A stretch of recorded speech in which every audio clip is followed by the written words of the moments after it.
पशुपति पारस जी ने उससे जुड़ा हुआ सवाल है। तमाम राजनीतिक बातें आपने बताई, लेकिन सबसे बड़ी वजह क्या मानते हैं कि इसी वक्त नीतीश कुमार ने गठबंधन तोड़ दिया, और उनका ये भी कहना है कि उनकी पार्टी को बीजेपी तोड़ने की कोशिश कर रही थी, विधायकों को तोड़ने की कोशिश कर रही थी। भाई क्या यही सबसे बड़ी वजह है? तो ये उनको आज एकदम से पता चल गया क्या कि उनकी पार्टी को तोड़ने का प्रयास किया जा रहा था? टाइमिंग पे तो सवाल मैं भी उठा रहा हूं ना भैया कि 6 अगस्त के बाद ही क्यों?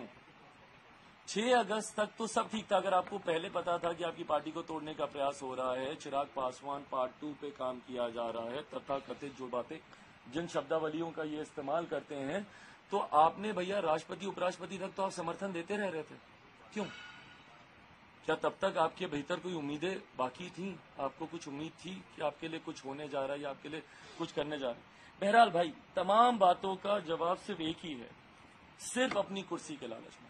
मुख्यमंत्री जी का हर फैसला सिर्फ और सिर्फ अपनी कुर्सी को केंद्रित करते हुए ही वो लेते हैं, इसके अलावा कुछ और मायने नहीं रखता उनके लिए। पशुपति पारस जी ने कहा है, चिराग जी पशुपति पारस जी का एक सवाल था, उसी के संदर्भ में मेरा दूसरा एडिशनल सवाल है। उन्होंने कहा है कि चिराग पासवान के लिए एनडीए में कोई जगह नहीं है, कोई उपाय नहीं है। क्या वर्षा जब कृषि सुखाने समय निकल चुका, अपने आप को बोल रहे हैं कि मैं अभी एनडीए का पार्ट हूं और केंद्र में मंत्री हूं, नरेंद्र मोदी के साथ ही मैं रहूंगा। ठीक है, तो सीधे मना कर रहे हैं, एनडीए में कोई जगह नहीं है। जो बोलना चाहे। ऐसा क्या है कि बीजेपी खेमे में मातम है, लेकिन आप उत्साह से लवरेज हैं कि अब बिहार में असली परिवर्तन होगा? मैं कहाँ उत्साहित हूँ भैया? मेरा आक्रोश आपको दिखाई नहीं दे रहा? मैं तो चिंतित हूँ कि आज की तारीख में जब बिहार में सबसे ज्यादा सरकार की जरूरत है, मेरे मुख्यमंत्री इस्तीफा देने जा रहे हैं, नई सरकार का गठन की वो बात कर रहे हैं। ये समय है क्या इन सब चीजों का? आज बिहार सुखाड़ से प्रभावित है। बाकी समस्याएं तो अगर एक बार के लिए आप भूल भी जाएं, बेरोजगारी और महंगाई को अगर आप एक तरफ रख भी दें, तो आज की तारीख में जब बिहार में सबसे ज्यादा सरकार की जरूरत है, आप पिछले 1.5 साल से देख लीजिए ना, क्या चल रहा है बिहार में सरकार में, कौन सी नीतियों पे काम हो रहा है बिहार के डेवलपमेंट को लेकर। काम तो सिर्फ ये राष्ट्रपति बनेंगे, ये उपराष्ट्रपति बनेंगे, ये प्रधानमंत्री बनेंगे, महागठबंधन में जाएंगे तो भी यही मुख्यमंत्री रहेंगे, एनडीए में आएंगे तो भी यही मुख्यमंत्री रहेंगे, वापस महागठबंधन में जाएंगे तो भी यही मुख्यमंत्री। इसके अलावा चर्चा और कहाँ हो रही है? किस चीज की चर्चा हो रही है?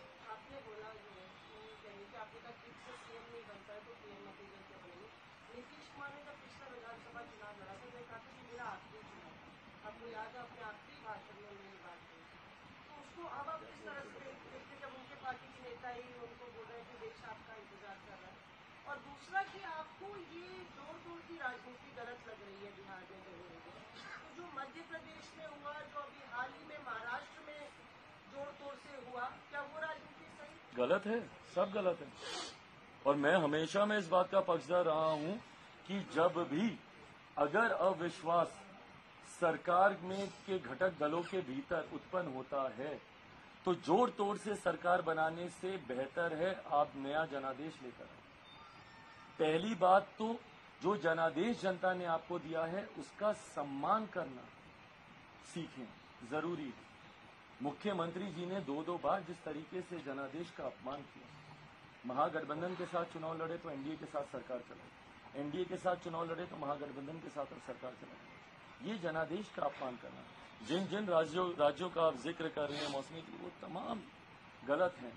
आप जनादेश का अपमान कर रहे हैं, आप उस जनता का आप अपमान कर रहे हैं जिन्होंने आपको चुनकर वहां पे बैठने के लायक बनाया, ये गलत है। Nitish Kumar has tendered his resignation now, and what he's saying is that BJP made JDU weak and that they were humiliated time and again, and which is why this is coming. Well, I'm surprised to hear this, that JDU says that they were humiliated. I mean, someone who's at number 3 in Bihar politics in terms of seats, a leader of that party is made the chief minister of my state. Is this humiliation? Back to back, Bharatiya Janata Party agreed to whatever Nitish Kumar ji said as a chief minister. Back to back, Bharatiya Janata Party compromised with their policies just to support Mukhyamantri Nitish Kumar ji. Is this humiliation? I don't understand what kind of a humiliation is this. It's just an excuse that Mukhyamantri ji wanted to come out of this alliance because he had bigger aims for the future. He is planning to be the prime ministerial candidate for 2024, and that was very evident, that was very clear right from day one. And I'll repeat myself, I said this almost 22 months back. I said this, that eventually he'll be aiming for that. That is his ultimate goal, ultimate aim, and he'll be aiming for that. मौसमी जी, आपको वो सवाल एक रह गया था कि आखिरी उसमें इन्होंने कहा था कि मेरा आखिरी चुनाव है। मुख्यमंत्री जी के कौन सी बात का भरोसा करेंगे? क्रेडिबिलिटी यहीं से ही खत्म होती है। जो मुख्यमंत्री अपने शब्दों का नहीं, वो किसी का हो सकता है क्या? मैं एक और आपको एग्जांपल दूंगा, क्योंकि 16-17 साल बीत गए इस बात को। 2005 में जब मेरे मुख्यमंत्री प्रदेश के पहली बार मुख्यमंत्री बने थे, उस वक्त मुख्यमंत्री जी ने एक सपना देखा था और सार्वजनिक मंच से उन्होंने कहा था कि मेरा सपना है कि जितने पलायन किए हुए बिहारी दूसरे प्रदेशों में हैं, मेरा सपना है कि वो सब वापस आए, उन सबको मैं अपने प्रदेश वापस लेकर आऊंगा। जो मुख्यमंत्री 17 सालों में अपना सपना नहीं पूरा कर पाए, वो बिहारियों के सपने को क्या पूरा करेंगे? जो अपने शब्दों के नहीं, जंगल राज इन्हीं का दिया हुआ टर्म है ना भाई, उन्हीं के साथ सरकार। मिट्टी में मिल जाऊंगा, भाजपा के साथ नहीं जाऊंगा, उन्हीं के साथ सरकार। ये मेरा आखिरी चुनाव। उसके बाद राष्ट्रपति का भी चुनाव लड़ने को तैयार है, उपराष्ट्रपति का भी चुनाव लड़ने को तैयार है, मुख्यमंत्री का भी लड़ने को तैयार है, प्रधानमंत्री का भी लड़ने को तैयार है। तो जो मुख्यमंत्री अपने शब्दों का नहीं, और शब्दों का महत्व होता है राजनीति में, अगर आप अपने शब्दों के नहीं, तो बिहार की कोई जनता आपका विश्वास नहीं करेगी। चिराग भाई, जेडीयू कभी खुलकर नहीं कही, लेकिन एक मिनट, अरे पीसी अभी हो रही है, आपने उन्हें 50 से नीचे पहुंचाया। जेडीयू कभी खुलकर नहीं कही, लेकिन उनका दर्द यही है कि आपने बीजेपी के साथ मिलकर उन्हें 50 से नीचे पहुंचा दिया। अब आप कह रहे हैं कि उन्हें शून्य तक पहुंचाएंगे। नहीं, जेडीयू ने खुल के कहा ना इस बात को। चिराग मॉडल का उन्होंने जिक्र किया ना भाई, और चिराग मॉडल यही है कि मैंने अपनी विकास की बातों को रखते हुए जन भावना को सामने रखा, और जनता ने मुझे बीजेपी से मिलकर, बीजेपी से आप तो अकेले लड़े थे। हाँ नहीं, वो भी मैं क्लियर करता हूँ कि जन भावनाओं को मैंने सामने रखा और जनता ने मुझे साथ दिया। और जनता ने उस वक्त भी भाई एक बड़ा जनादेश, 6% से ज्यादा का मत मुझे मिला, 25 लाख वोट मेरी पार्टी को उस वक्त मिले। और जनता दल यूनाइटेड इसी बात का तो दर्द उनकी आवाज में आज भी झलकता है।